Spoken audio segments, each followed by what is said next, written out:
Halo teman-teman semua, gimana kabarnya? Semoga baik dan sehat selalu ya. Oke, di sini sebelumnya saya ingin memperkenalkan nama saya dulu. Perkenalkan, nama saya Fatimah, NIM 1911102104 dengan mata kuliah Komunikasi Pendidikan, dosen pengampu Ibu Dia Haryani, SPD MPD. Di sini saya sedikit ingin menjelaskan tentang apa itu komunikasi tertulis. Agar dapat menambah ilmu teman-teman semua. Selamat menyaksikan. Oke, di sini selanjutnya saya akan menjelaskan tentang apa sih komunikasi tertulis itu. Jadi, komunikasi tertulis adalah komunikasi yang dilakukan melalui tulisan seperti yang dilakukan dalam surat menyurat, melalui pos, telegram, fax, email, dan lain sebagainya. Jadi, komunikasi tertulis utamanya menggunakan indera penglihatan. Makna yang disampaikan dari komunikasi tertulis ini berupa membaca. Komunikasi tertulis dilakukan secara individu dengan individu lainnya dan individu dengan struktur organisasi melalui pesan tertulis. Selanjutnya yaitu prinsip-prinsip komunikasi tertulis. Jadi prinsip-prinsipnya itu ada 7. Yang pertama yaitu lengkap.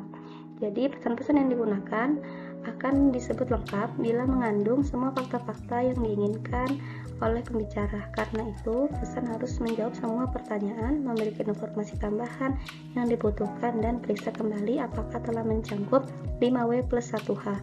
Yang kedua yaitu ringkas.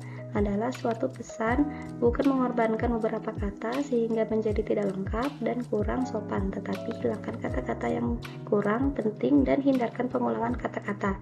Yang ketiga yaitu pertimbangan. Berarti kita tuh harus benar-benar menyiapkan apa yang akan ditulis dan coba memahami orang atau pihak lain, apa masalahnya, keinginannya, dan lain-lain. Yang keempat yaitu konkret. Jadi penulisan yang konkret berarti spesifik, mengandung kepastian yang jelas, hindari kekaburan, dan penulisan secara umum. Untuk itu sebaiknya kita menggunakan fakta-fakta atau data yang spesifik atau jelas, yang lebih baik menggunakan kalimat aktif. Lalu yang kelima yaitu jelas.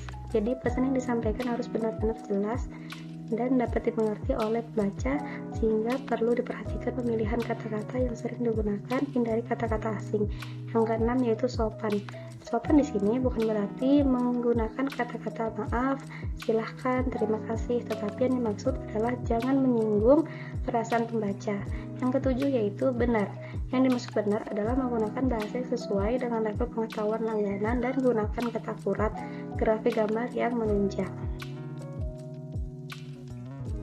Selanjutnya yaitu bentuk-bentuk komunikasi tertulis. Jadi bentuk-bentuknya itu ada 3, yaitu ada memo, ada surat, dan ada laporan. Yang pertama yaitu memo. Apa sih memo itu? Jadi memo adalah surat atau catatan yang isinya singkat, padat, serta jelas. Isi dari memo harus singkat agar penerimanya dapat langsung mengetahui tujuan dibuatnya tanpa basa-basi. Umumnya memo dituliskan atau diketik dengan isi tidak lebih dari 10 baris. Tujuan menulis memo biasanya untuk mengumumkan pemberitahuan, memberi arahan, ataupun melakukan permintaan atas sesuatu. Lalu yang kedua yaitu surat.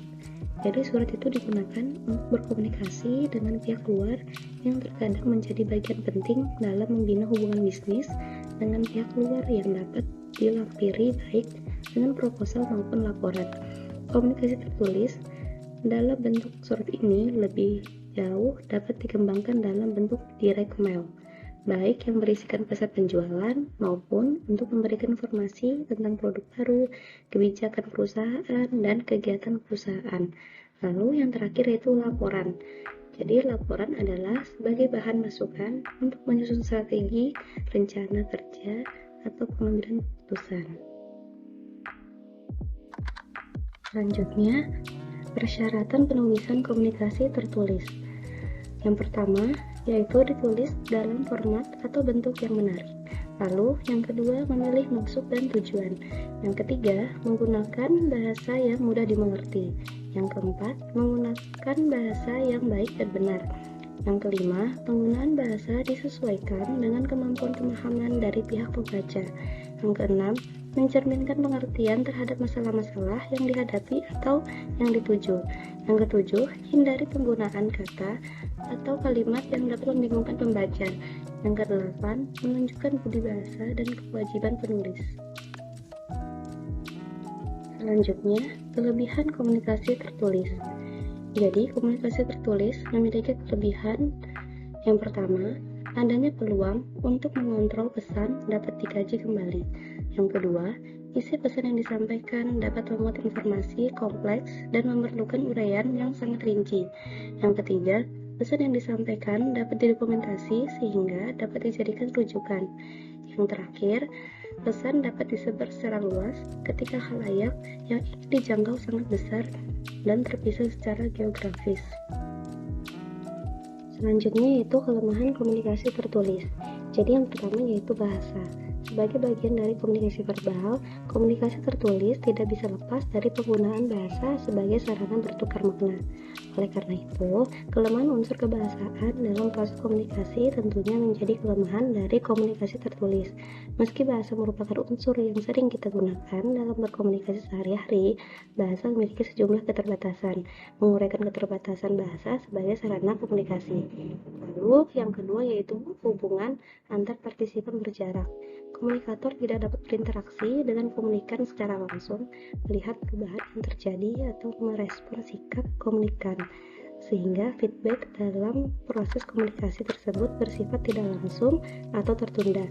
Sedangkan dalam komunikasi lisan, hubungan pembicara dengan komunikan berlangsung akrab, hangat, dan lebih personal.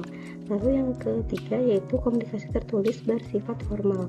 Dalam komunikasi tertulis, kita terikat dengan konsep atau aturan ejaan tertentu untuk memenuhi syarat sebagai komunikasi tertulis yang baik.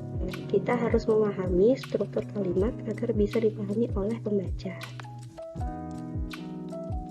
Oke teman-teman, mungkin itu saja yang dapat saya jelaskan tentang apa itu komunikasi tertulis.